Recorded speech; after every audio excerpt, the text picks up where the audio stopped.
Good morning and welcome to the third in our series, Turning Civil Discourse into Action and focusing on the Holy Land. We started this process several weeks ago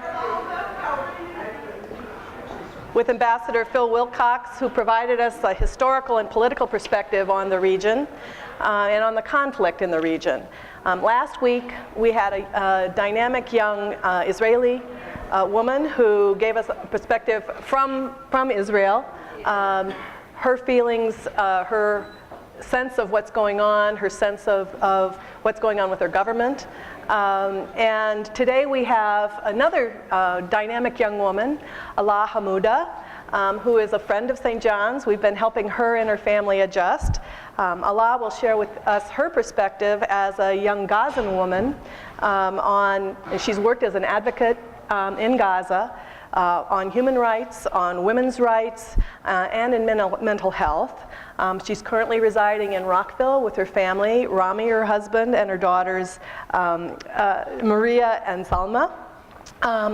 We today will be asking the same questions of Alaa that we asked of Lenore, just so we have a sort of a comparative perspective. Initially, I think Alaa would like to make some remarks about her sense of the environment in Gaza and what she has faced in her life, and then we'll go into those questions. So can I ask Alaa to come forward? Thank you.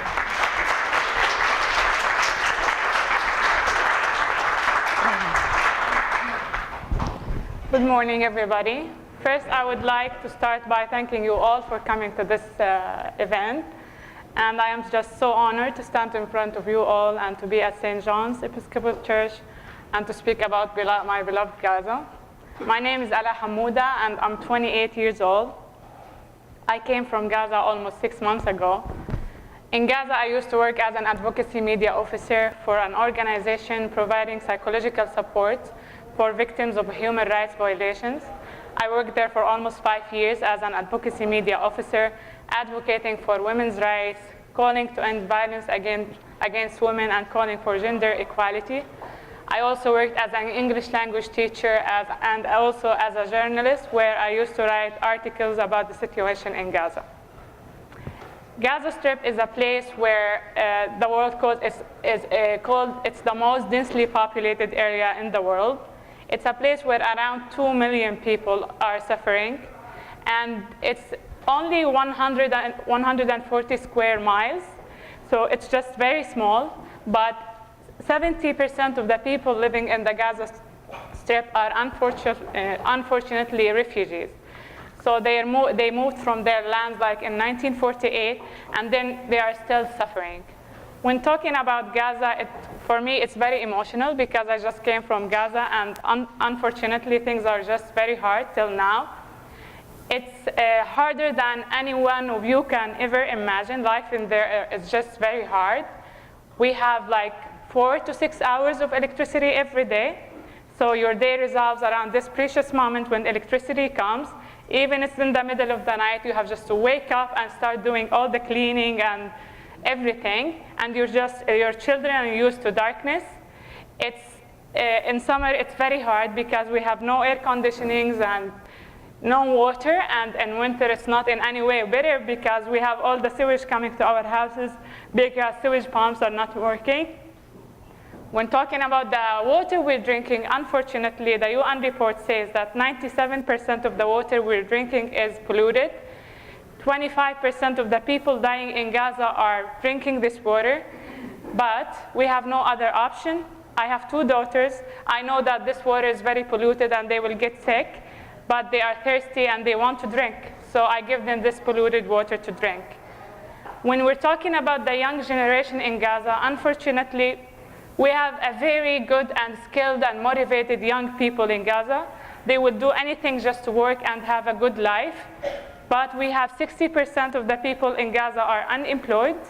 They are left with no opportunities. They go to school, they graduate, and when it comes to houses and starting their life, they are just left desperate because there are no opportunities for them at all. When we're talking about the health situation in Gaza, it's very hard. I just read a recent report saying that 40% of the main basic medical services in Gaza are not available. People are running out of resources. Each month, there are 8,000 surgeries being delayed because the hospitals cannot take those people, so just people die waiting for their turns for surgery. I recall my daughter, before coming to the US here, 4 months ago almost, she fell on her head. It's very simple. She needed just small stitches, and it was a Friday, and we were in the middle of a very nice picnic, and I ran for like 4 hospitals to find a hospital to treat her with the stitches, and none of them had the time and services to deal with her. So I took her to a pharmacy, and they did the stitches. She's still very nice and blonde and beautiful, but she has this scar.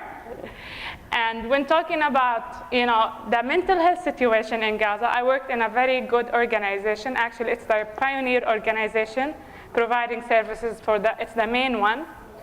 And unfortunately, the UN reports again say that 300,000 children are in need for emergent and psychological support.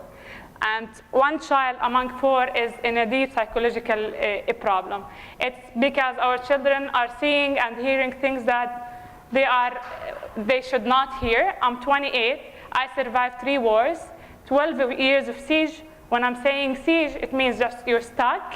You're not allowed to travel anywhere. The borders are closed all the time. No imports, no exports. Even if I am a young person, I got a scholarship somewhere, you're not allowed to travel.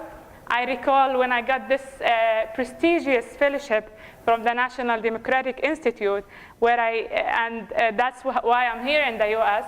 I said to myself, I'm not gonna make it to the US. They're not gonna select a Gaza because they definitely know that I'm not gonna travel. The borders are closed. But it was a very tough time for me, and I said I will write my dream in a project, and it will just be an application. I'm not gonna make it, but I'm gonna write something at least.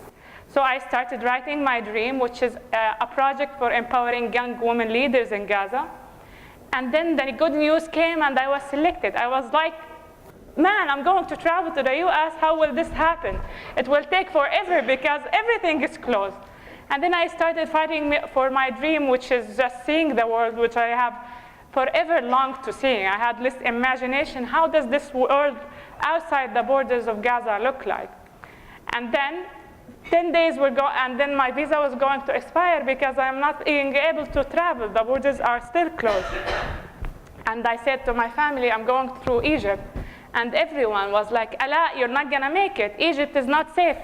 Just this is your fate. Stay in Gaza and don't go. I said, I'm gonna go. I don't care about anything. I want to see this world that I have ever dreamed of seeing. And then I made it. I went to the Egyptian border. I went with my 2 daughters. It was a very tough, humiliating experience.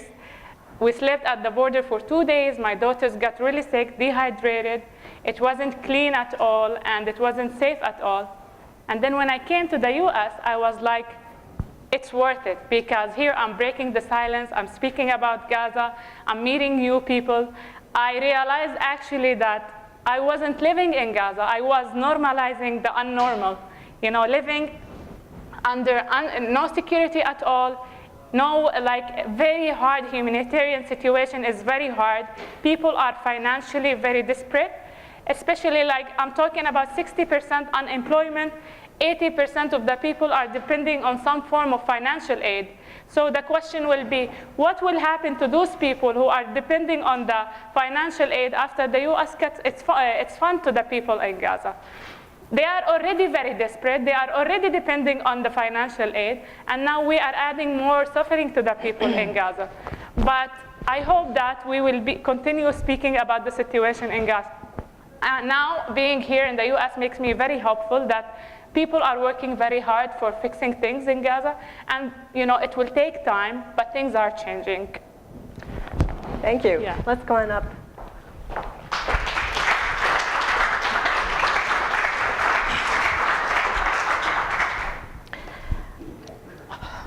So Alaa, you've talked a little bit about the situation that you're living in. I wonder if you could talk a little bit about yourself. What made you choose the field that you're in, and how you got into that field? So since my childhood, I studied at, I always had the Western views.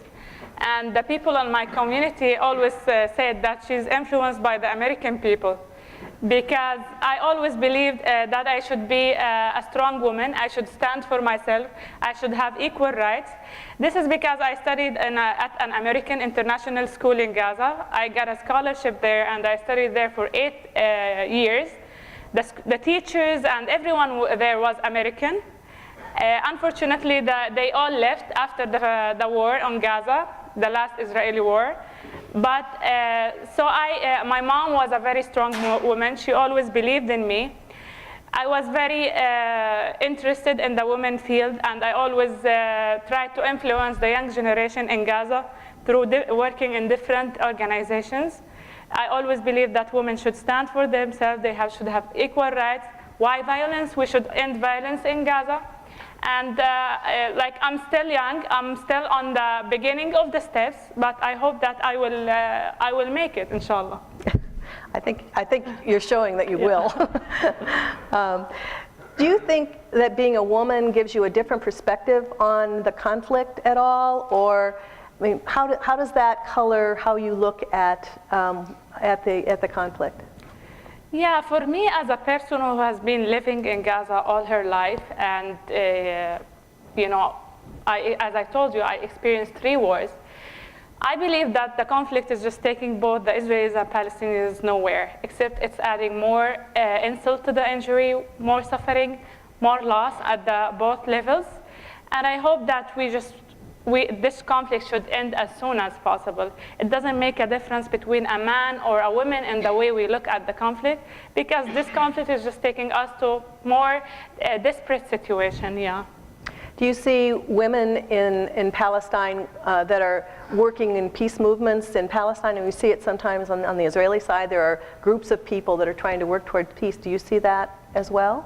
Yeah, actually the story in Palestine is changing a lot. And the role of women is being way, like, it's not anymore the way it is. Women are standing and calling for peace, and they believe that it's time for women to take actions and to call for peace and to share their stories with the world. And they also, I am one of those women who believe that, like, we should, now it's the time to show the peaceful side of the woman and the way we look at the peace, which is not very, like, I think that people are not very aware, and they don't have information about the women in Palestine, and it's time to show this good image. We've talked with Ambassador Wilcox and with Lenore last week about sort of what some of the primary reasons for the conflict are, and what, from a Palestinian perspective, where do you see the primary genesis of this, and how it keeps moving forward, how it seems to be so intractable? Yeah, so this conflict is not it didn't come today or yesterday. It's a 70 years conflict, and it started in 1948 when the Israelis took over the Palestinian land, and it's still continuous. Unfortunately, we have lots of house demolitions in the West Bank. Lots of people lose their houses. We have lots of settlements, illegal settlements when it comes to Gaza. Every now and then we have war. The first one, 2008, more than 1,000 people lost their life. 2012, more than 200 people. 2014, almost 2,000 people. So this conflict is just taking us nowhere, more suffering to the people. I believe also the governments, the role of the governments and their beliefs is they are going with the conflict, and I hope this will change. We will have new governments where they will just be calling for peace in both sides, the Palestinian and the Israeli sides. So you think a new generation can help? Yeah, I believe a new generation and a new leadership. Yeah. You've talked a little bit here about how you've personally been affected, but would you elaborate a little bit more on that? You've certainly described it to me, and how you react now, even being in the United States, to what you've been through. Yeah, it's as a Gazan, it wasn't for me easy to come to the U.S. and see the level of safety here. Until now, I cannot believe I am very safe here. Being in the US, whenever I hear an airplane, even my children, we just freak out. I cannot separate between Gaza and the US. It's taking me forever to explain to my daughters that this policeman is a good guy and he's not gonna harm you, mama. He's carrying a gun to protect us, not to hurt us. I recall seeing an airplane in the airport for the first time, my daughter in Egypt. It took me forever to convince her to get inside the airplane. She was like, they're gonna bomb us, we're gonna die. I was like, Mom, we're going to have fun. It's an airplane, not for bombing. It's very hard because I spent all my life in Gaza and I experienced lots of issues. In 2008, until now, I don't forget my mom when the Israelis used to drop the white phosphorus. I live in the north, and Beit Lahia is very hard because we're very close to the borders with Israel. So they used to drop lots of white phosphorus. It's a chemical and it causes cancer. And my mom used to just put all her body on this white phosphorus, so we don't smell it. But unfortunately, she got the poison and she got cancer immediately after the war. So that was very tough for me. I was only in the beginning of my new life, which is the university. And I used to study medicine. I quit from medicine and I turned to English because I had the language. And unfortunately, she died 7 months only after the brain tumor. It was very tough. That was one of the toughest experiences I had in my life. I gave up everything and I decided it's not a decision, it's my mom, and she was like 55. So that was for me, it was the end of the world. And then I decided to stand up again and to fight for my rights and to be myself, because this is what she taught me. And that's why I am here today. She believed in me all the time, and I'm doing what she wanted me to be. Another tough experience I had was in 2014 war. I was pregnant 9 months with my daughter Maria, and we were preparing for the iftar, and then the Israelis started bombing our backyard. And then we didn't know what's happening. I'm not Hamas. I hate anything to do with any political party. I said, why are they bombing us? What's going on?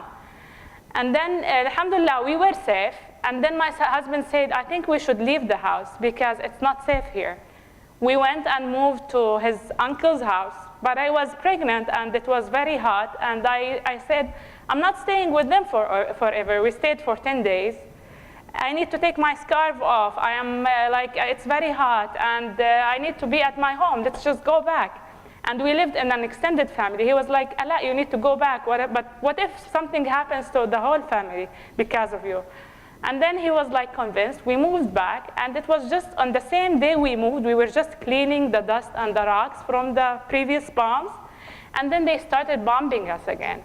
And most of the house was destroyed, and everyone around the neighborhood thought that we all died. I was going crazy looking for my 2-year-old daughter, Salma. And I found all the rubbles and the big rocks all over her body, and it was just God's fate that she didn't die. She was just still sleeping.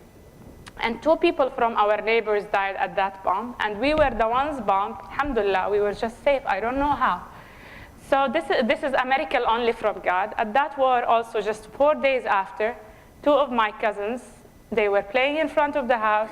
One of them is 8, Omar, and the other is 10, Ahmed. And they were bombed and they lost their lives. And their mom is just very desperate.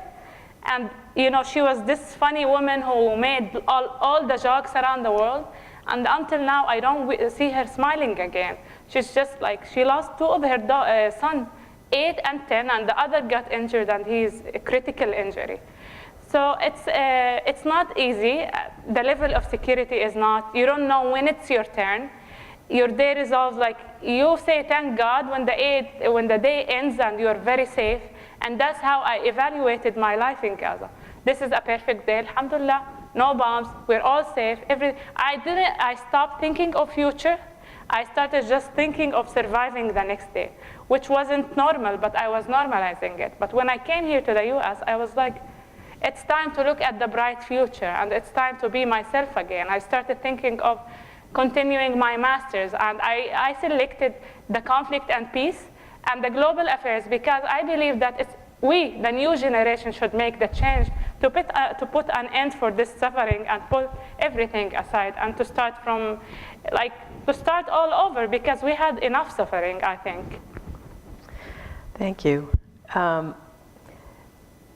One thing I thought it might be useful for you to elaborate is the political leadership that you've had to live under, and some of the conflicts you've had with Hamas, particularly since you were at NDI, but also in your role as an advocate for women's rights in Gaza. You might talk about that a little bit. Yeah, thank you. So, unfortunately, one of the main problems that we have in Palestine is our leadership. It's we don't have a united leadership, and they have been there forever. So they have their disputes, whether it's Hamas and Fatah. Everyone, they are fighting over the power, forgetting that there are people suffering there. For example, our leader, he didn't come to Gaza for almost 12 years now. So how would he understand how life looks in Gaza if he has never been there? So I believe that one of the main changes that we should fight for in Palestine is changing the leadership and calling for a new leadership that represents us and asks for our rights and freedom. And when it comes to our freedoms in Gaza, we have been under the control of Hamas for almost 12 years now.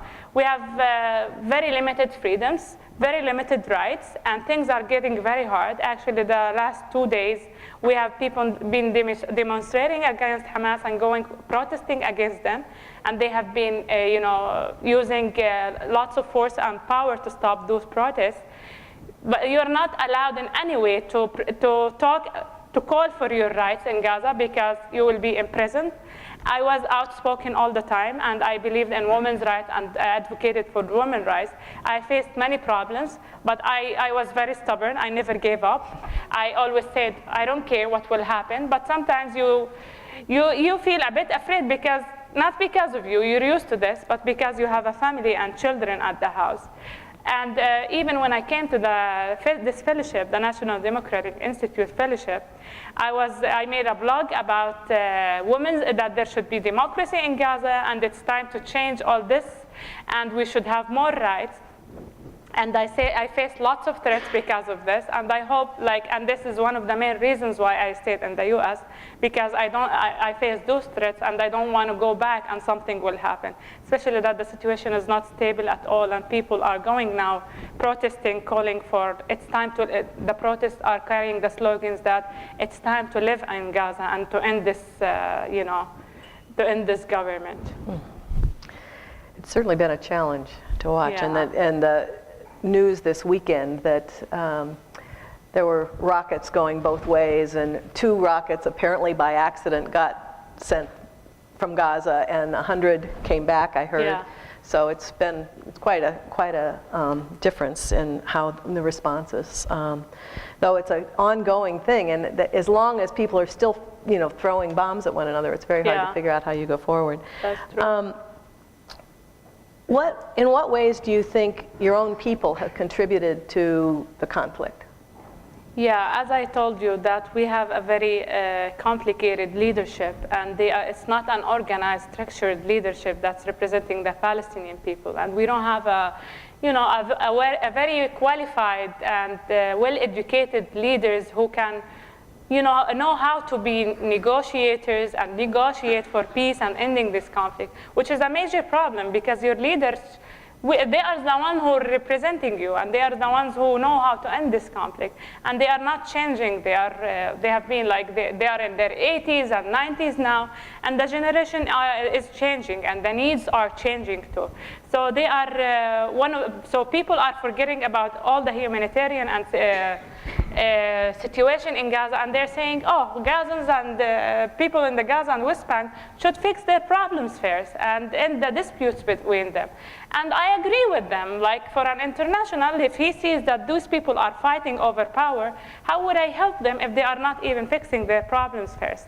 So this is one of the main things that they are not doing any good for us. Actually, they are harming us by doing this. What would you do as a sort of a first step to try to change that? Yeah, I think that we should be there should be an international intervention in our situation in Palestine. where the first thing that we should do is calling for a new election where people decide what they want to do. And this is the first and the only step to end this conflict. Yeah. What kind of communication do you see between people in Gaza and those in the West Bank? Is there much interchange, political discourse? Yeah, so actually, unfortunately, the Gaza Strip and the West Bank are divided. We don't have a centralized government or communication. People in Gaza are not allowed to travel to the West Bank because of the Israeli border.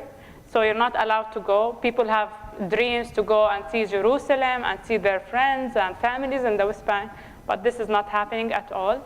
So there are no communication. We don't know a lot about what's happening and how people are going, except for the news. And so the governments are just completely separated. And I think it's time to have a central government to join us both, because at the end, we're Palestine, one country.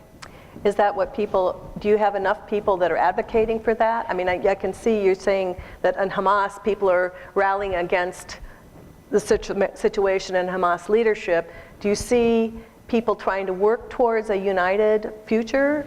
Yeah, I see that. It's beginning to change in Gaza. People are going up and saying it's time for elections and we need a new government because we are fed up and we had lots of suffering. And in the West Bank, too, we have been seeing a lot of advocacy work on social media calling to end the Abbas government and call for a new government. It's going slow and it's challenging because we don't have lots of freedoms. Whether in the West Bank or Gaza, people cannot represent them a lot. They get imprisoned and they use power against them. But at least people are going up now. So, and it hasn't been that case in the past. We have lots of information flowing on the crisis, and some people know more than others. But what do you wish the world knew about this situation that you think we misunderstand as a result of our media, the coverage, the focus in the United States on Israel? What would you say is the biggest misconception of the conflict? Yeah, so that was a struggle for me when I first came to the US, and then I started, understanding more the people and not blaming them, because unfortunately the media here is just not conveying the real image about the situation in Gaza and Palestine. Sometimes when you say Gaza, people freak out and start getting ready for a bomb to take place. No, people in Gaza are very nice. They are human beings just like you all. They want to live in peace and they want to have their freedoms, and I don't think this is a very hard requirement. Like everyone in Gaza says, just leave us alone and we want peace and we want freedoms. So the people in Gaza I hope that the world will know that the people in Gaza are very nice people, very kind and very generous, and they want to live in peace and they want to have their equal opportunities. Job employments, they want to have good health resources, they want to have freedom of movement, and those are just very basic needs. So I hope that the people will know more about the situation in Gaza, and I hope that the people in the US will understand how much harm the US is doing by cutting the financial support to the people in Gaza. Because this is the most thing that people in Gaza are relying on, and by cutting it, people are being very, very desperate now. What gives you hope? What do you think, what kind of developments on the Israeli side give you hope? What kind of developments on your side give you hope, Palestinian side? That's a very tough question, Nancy. It's very hard to be hopeful because I don't see lots of changes in both levels, whether it's in Palestine or in the Israeli. People in the government is not taking any steps towards elections or doing change. In the Israeli side, I was very disappointed because I saw some of the candidates using the wars they conducted on Gaza as campaigns for them, which is not very hopeful, showing that we have been killing people in Gaza and we did war and we're strong enough. That will not take us towards anywhere except adding more suffering to the people in Palestine. So this will not make me hopeful at all. The only hope I have is in the future generation. They're taking new steps toward making a change.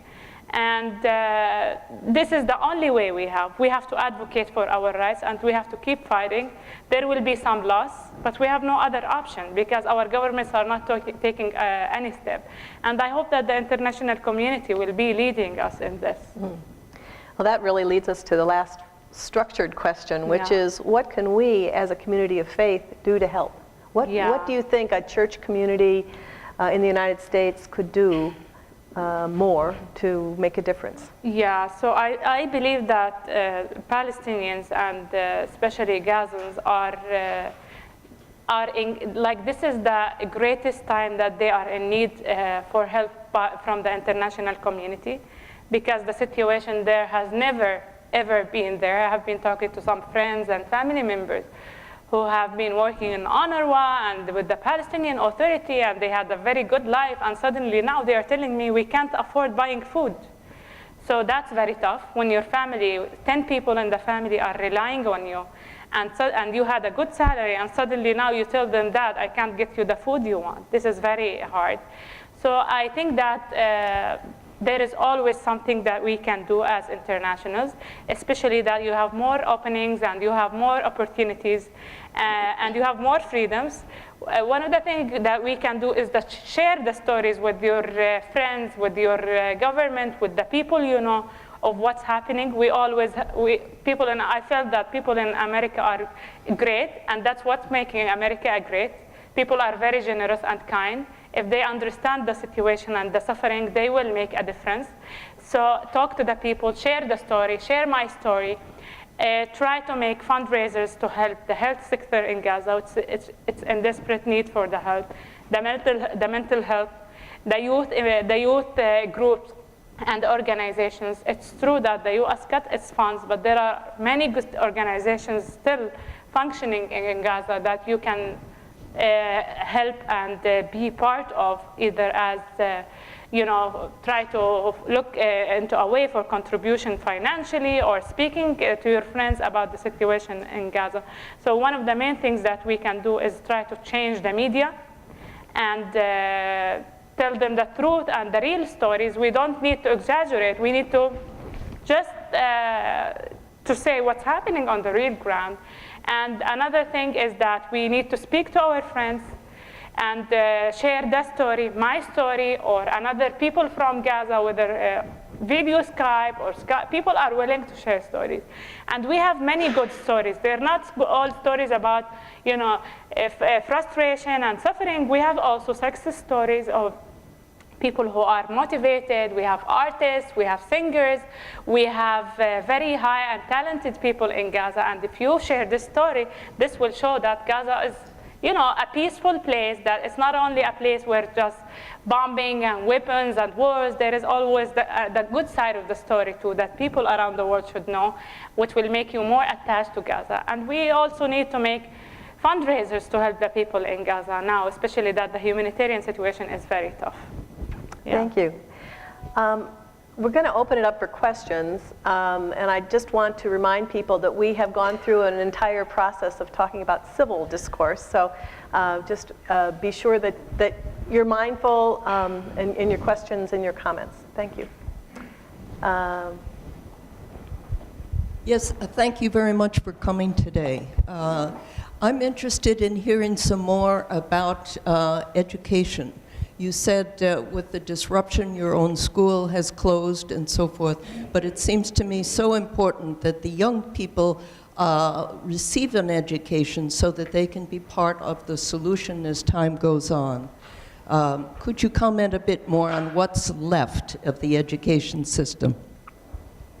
Yeah, thank you for this question. Actually, to clarify, the school did not close, but the internationals left the school because it's not safe to stay in Gaza.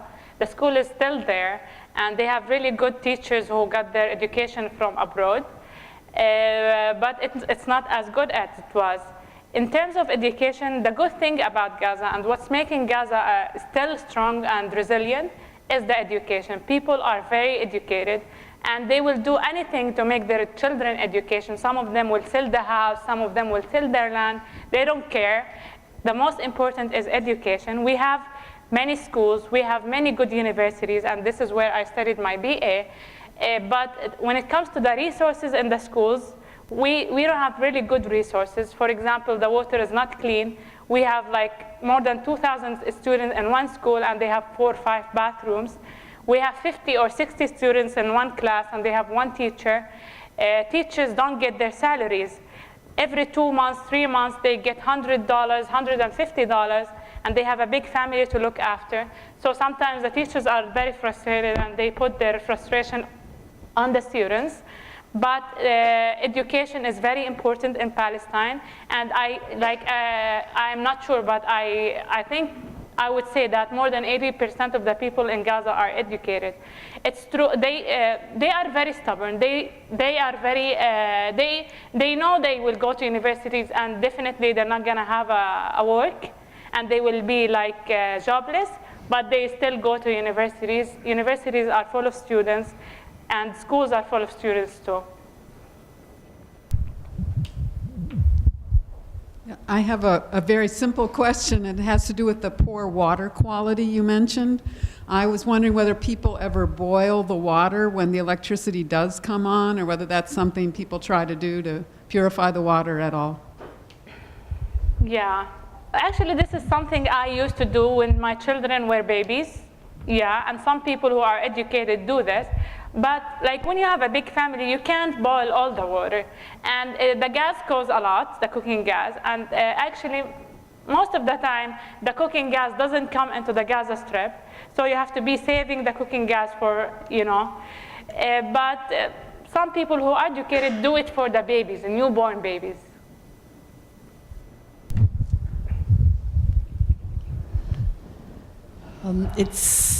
Yeah, my question is, I've thought about this a long time over just feeling like Gaza is a forced geographic entity and people are kind of imprisoned there. Does it really feel like home to the people who've been more or less trapped there for all these decades? Yeah, actually when talking about this, I've always described Gaza in my talks as it's like more like a concentration camp where people just suffering and dying slowly. This is the best way you can describe Gaza, because every day things are just deteriorating and being harder and harder. But you can never ever say it doesn't feel home, because you know I'm in the US and I'm having everything now, and I wish I can every day. I wish that I can just go back to my home, because it's the place where you have your people, your memories, your friends, your culture, everything. And no, believe me, no one wants to leave his home. But sometimes there are things that you cannot control, yeah. You mentioned social media briefly. And given the electricity situation, I'm just wondering, is there a role? I mean, what's the role for social media and internet in getting the stories out, and also inside Gaza itself? Yeah, that's true. So we don't have lots of electricity, as I mentioned, but we have 24 hours internet, because, yeah. So people are very educated, and they use the internet to read and to work and to do all they need. That's true, we don't have electricity, but people, we have those batteries, small batteries, that people use to make either for the internet, and sometimes I used to have them at home. They give you a very small lighting. They are called LED lights that we use to light our homes, and that's how we have the internet all the time, and that's the way we try to light our homes, because we had many stories of people who were burned while sleeping because of the candles. So things began to change, and people started to look for ways to, because electricity is like, it's all the time. It's not, today it's 4 hours, and then tomorrow it's 24. So you need to continue your life, and this is how people light their houses, with LEDs, using those batteries for internet and lighting. How do you advocate for the women's role, please? Yeah, that's a good question. Thank you. So there are different ways that we advocate for women's rights. We use social media. That's one of the main tools that we use, because most people in Gaza use social media, men and women. We print publications public awareness brochures to talk about the importance of women's rights and the harm of violence. And we also use billboards in the street, big billboards in the streets, with some signs like it's time to end violence. Sometimes we send messages to the men directly, like protect me, don't hurt me. I am a good woman, same as you, for gender equality. We also use the TV. We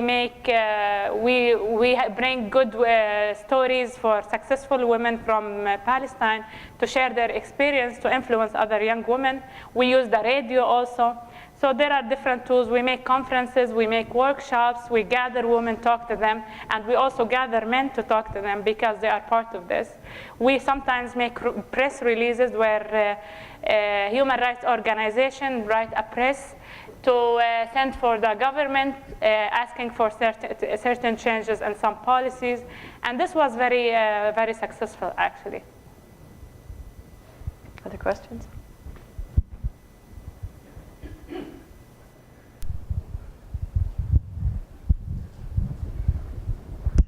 Good morning. Thank you for coming. Given the realities which you described between Gaza and West Bank, and most particularly the two governance structures that they're now under and have been under, is there, or do you see that there is a single Palestinian issue anymore? And more particularly, do you see the prospects of a single answer or resolution to it, not least of which in Gaza, the democratically elected government is Hamas, which the United States does not speak with because they have been identified as a terrorist organization? I didn't get the question. Can you clarify your question a little bit? Is there a Palestinian perspective, or is there a Gaza perspective and a West Bank perspective in issues, questions, and answers? Yeah, I think they both have the same perspective. People in Gaza and the West Bank, they both have the same perspective, but the issue is with the government that's making a divided perspective. So people in Gaza, they want to have peace, they want to end war, they want Gaza to be developed, they want Gaza to be a place for work and empowerment for the new generation, because we have a generation that is very desperate now. And I believe that I have been to the West Bank several times, and I met many people from the West Bank, and they also have the same perspective. And they want like a new leadership, same as we in Gaza, because this leadership has been for 12 years now in Gaza, and in the West Bank, this leadership has been like, Abbas has been there forever now. So they both have the same perspective, which is that it's now time for change, but the issue of applying this perspective, because we have lots of restrictions in Gaza, and you cannot actually go and demonstrate against the government. You will go to prison. And it's not in any way better than the West Bank, because lots of activists and journalists in the West Bank who have been calling for this change have been also imprisoned, or they also disappeared. So that's the challenge. I don't think that they are divided. I think they both have the same, but the issue of the time, like when will this happen? You're welcome. Alaa. John Ross here. Just wanted to thank you so much for coming here.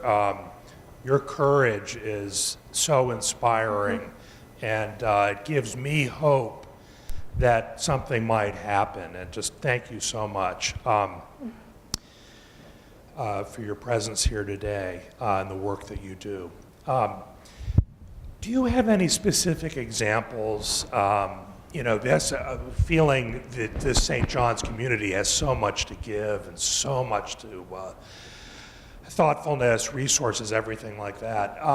Do you have specific examples in Gaza that come to mind where an American church or an American relief organization has made a difference on the ground? And do you have any examples of that? Yeah, of course. So we have lots of good organizations that are trying, they are actually from the US, and they have made a big difference in Gaza. One of them is ANERA. They have been doing lots of work with What is that? What is the American Refugee.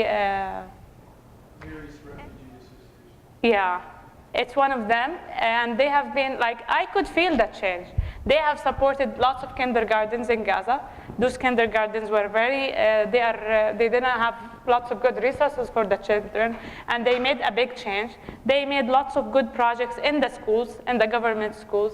They supported many orphanage organizations, and this organization now actually is struggling a lot because they lost lots of the fund, and many of their employees are not working anymore. Another good organization that has been supporting our organization is Grassroots International in Boston. And they're still working very hard to help the people in Gaza, because when the people are hopeless and they are in desperate need for mental health situation and you cannot provide them, this is the only door for hope. They come to you and they are very traumatized and they are hopeless, and then you try to treat them, and then this person becomes a success story. For example, we had a child who came to our center, and most of the family died during the war in 2014, and this child is like, she lost all the family. So she came and she was like, she wasn't even talking. She could not speak. And then they tried to treat her using drawing, and different psychologists met her. And this lady is now is going to school. If we didn't treat her, she will not go to school. She will be homeless. She will have lots of diseases. And there are many other good examples of youth who turn to addictions because of the hard living conditions in Gaza. And they come to our center, and we give them the advices and the support they need. And then they turn to the other side, where they become very hopeful, and they continue, and they become an example of success. We had two people who were injured, and they lost their vision, and they thought, then this is the end of the life. I had my sight, and now I don't see anymore. Then I will give up. And now they continue their education, and they start working, and they got married. So I always believe that our role should continue, even if it's challenging, and it's very hard to make a big change, because you change something, and then suddenly something happens, and this patient gets very sick again, and this is the post-traumatic stress disorder. But I feel that if we don't continue fighting for this, then those people will just give up. And I am one of those people. If I gave up since the beginning, I wouldn't be where I am today. So there is no option except just to continue. And there are many good organizations that are still fighting to help Gaza, whether it's Grassroots International, the ones I know, ANERA, United Palestinian Appeal, are doing lots of scholarships for students in universities, youth empowerment program. There is also a Mid-East. They're doing lots of great work. I worked with them in Gaza for 2 years. So there are many good organizations working hard to help Gaza. So. Hi, I'm Rabbi Greg Harris, and I very much appreciate not just St. John for having this series and my friend Sari, but for what you shared today. It is so important and amazing for us all to hear. I'm looking forward to being together and having a conversation next week.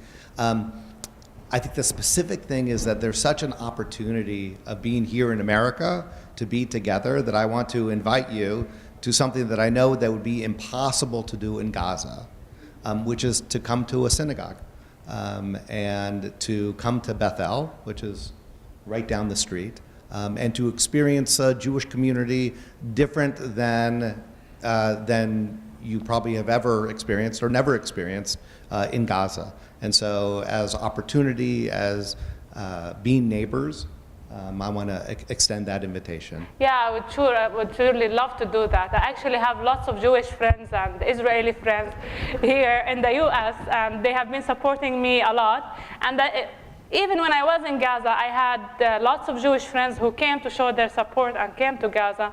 And they came and visited me here in the US when they live in the US, and they came and visited me here in the US. They live in Portland and Seattle, and so I know that wherever you go, there are great people, and they want justice too. I was going to ask a question, but it's It's not a small one. Oh, okay. It's not a small one. I'd like to end on that note. I think Okay. that was a wonderful note. I'd just like to, first of all, thank Alaa for taking the time to be with us and share her perspectives. And I will ask you to give her a round of applause in a minute. But I also want to remind you that we have 2 more sessions in our series. Next it will be Sarah and Rabbi Harris, who will be talking about their perspectives as religious leaders and as people who are concerned about the area. And the last week, John Ross is going to lead us in some discernment of what more we can do as a community here. And we will be showing also at that session a short film on the hospital in Nablus that we've been supporting, just so you have a sense of that. So I want to actually conclude and say thank you again very much for being with us and sharing your whole perspective. Thank you.